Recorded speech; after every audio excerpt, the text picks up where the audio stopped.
সীমান্ত মানে কি শুধু কাঁটাতারের বেড়া, নাকি দুটো ভিন্ন জীবন, দুটো ভিন্ন সংস্কৃতির সংযোগস্থল? মহানন্দা নদীর তীরে দাঁড়িয়ে থাকা এই জনপদের গল্পটা ঠিক তেমনই। গোমস্তাপুর, নাচল আর ভোলাহাট এই 3 উপজেলা নিয়ে গঠিত চাঁপাইনবাবগঞ্জ 2 আসন। এখানকার মানুষ যেমন একদিকে ভারতের পশ্চিমবঙ্গের সংস্কৃতি দ্বারা প্রভাবিত, তেমনি তাদের রক্তে মিশে আছে তেভাগা আর নাচলের কৃষক বিদ্রোহের আগুন। তারা যেমন শান্ত তেমনি প্রতিবাদী। এই খামখেয়ালি কিন্তু দৃঢ়চেতা মানুষগুলোই নির্ধারণ করবে 2026 সালের নির্বাচনে এই সীমান্তবর্তী আসনের ভাগ্য কার হাতে যাবে। চলুন আজ আমরা সেই সীমান্তের মানুষের মনের কথা শোনার চেষ্টা করি। স্বাগতম জানাচ্ছি 300 আসনের আজকের পর্বে। এই আসনটি কোনো নির্দিষ্ট রাজনৈতিক দলের দুর্গ না হলেও বরাবরই আসনটিতে বিএনপির ভোট ব্যাংক শক্তিশালী। পরিসংখ্যান বলছে 1984 সালের পূর্বে এই আসনটি রাজশাহী 2 এর অংশ ছিল। পরবর্তীতে চাঁপাইনবাবগঞ্জ 2 আসন হওয়ার পর 1991 থেকে এ পর্যন্ত প্রতিদ্বন্দ্বিতাপূর্ণ কোনো নির্বাচনেই দলটিকে নিরাশ করেননি ভোটাররা। এই আসন থেকে নির্বাচিত প্রয়াত নেতা সৈয়দ মঞ্জুর হোসেন শিল্প ও বাণিজ্য প্রতিমন্ত্রী হিসেবেও দায়িত্ব পালন করেন, যদিও মৃত্যুর কয়েকদিন পূর্বে তিনি এলডিপিতে যোগ দেন। তবে সর্বশেষ প্রতিযোগিতামূলক নির্বাচন 2008-এর নির্বাচন, যেখানে 1,51,085 ভোট পেয়ে নির্বাচিত হন আওয়ামী লীগের প্রার্থী জিয়াউর রহমান।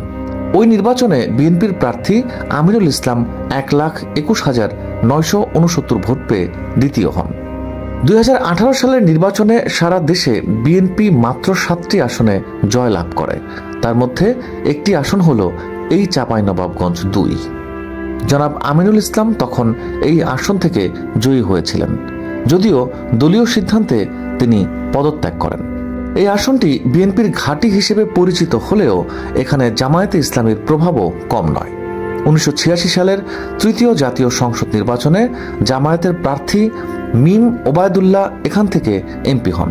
এখানে 2 দলের প্রার্থীরা একাধিকবার জয়ী হলেও এখানে প্রতিটি নির্বাচনেই হয়েছে হাড্ডাহাড্ডি লড়াই। এই আসনের মানুষ সবসময় তাদের প্রতিনিধি হিসেবে গুরুত্ব দিয়েছে প্রার্থীর যোগ্যতাকে।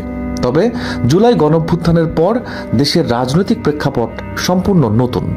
এখন এই আসনের ভোটাররা কোন দিকে ঝুঁকবেন তা নিয়ে শুরু হয়েছে ব্যাপক জল্পনা কল্পনা। রাজনীতির এই লড়াইয়ের মূল শক্তি হলেন ভোটাররা। সর্বশেষ তথ্য অনুযায়ী চাঁপাইনবাবগঞ্জ 2 আসনে মোট ভোটার সংখ্যা 4,31,000। এর মধ্যে পুরুষ ভোটার 2,14,000 আর নারী ভোটার 2,16,000।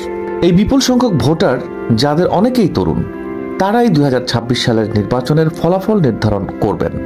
তাদের চাওয়া পাওয়া, ক্ষোভ এবং স্বপ্নই নির্ধারণ করবে এই সীমান্তবর্তী জনপদের পরবর্তী অভিভাবক কে হবেন।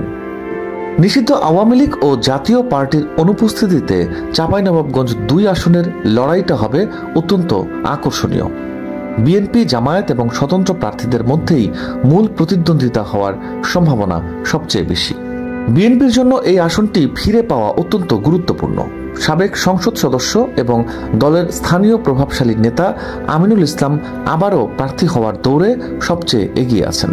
এলাকায় তার ব্যক্তিগত যোগাযোগ এবং দলের ভোট ব্যাংক তাকে একজন শক্তিশালী প্রার্থী হিসেবে প্রতিষ্ঠিত করেছে। আসনটিতে বিএনপির অভ্যন্তরীণ প্রতিদ্বন্দ্বিতা অনেকটাই স্পষ্ট। সমৃদ্ধ ভোট ব্যাংক থাকলেও ঐক্যের ঘাটতি কাল হতে পারে দলটির জন্য।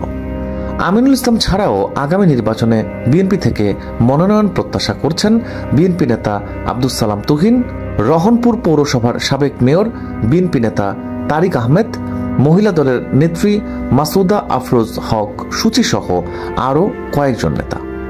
এক্ষেত্রে মনোনয়নের পর কতটা ঐক্যবদ্ধ থাকবে বিএনপি, সেটি এখন বড় প্রশ্ন। চাঁপাইনবাবগঞ্জের রাজনীতিতে জামায়াতে ইসলামীর উল্লেখযোগ্য ভোট ব্যাংক রয়েছে।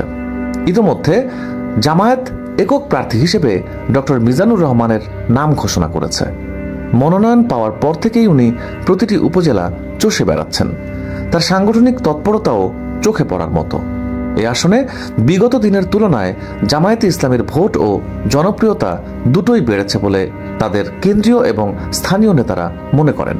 বিএনপির কোনো নেতা যদি নমিনেশন না পেয়ে স্বতন্ত্র হিসেবে নির্বাচন করেন, সেক্ষেত্রে জামায়াতের প্রার্থী কিং মেকার হয়ে যেতে পারেন।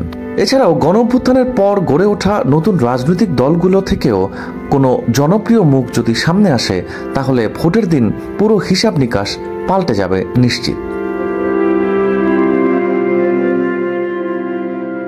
শেষ পর্যন্ত চাঁপাইনবাবগঞ্জ 2 আসনের রায় কোনো রাজনৈতিক দল দেবে না, দেবে সীমান্তবর্তী মানুষরা, যারা বিদ্রোহ করতে জানে, আবার ভালোবাসতেও জানে। তারা কি পুরনো কোনো নেতার উপর আবারও আস্থা রাখবেন, নাকি সম্পূর্ণ নতুন কোনো মুখকে সুযোগ দিয়ে চমকে দেবেন সবাইকে? তাদের রায় কি হবে আবেগের নাকি প্রতিবাদের? এইসব প্রশ্নের উত্তর মিলবে 2026 সালের ভোটের দিন। আর সেই উত্তরের খোঁজে 300 আসনের চোখ থাকবে মহানন্দার তীরে, এই সীমান্তবর্তী জনপদে। আপনি কমেন্ট করে জানাতে পারেন আপনার মূল্যবান মতামত। সাবস্ক্রাইব করে আমাদের সাথেই থাকুন, জেনে নিন আপনার আসন সহ বাংলাদেশের 300 আসনের ভোটের হালচাল।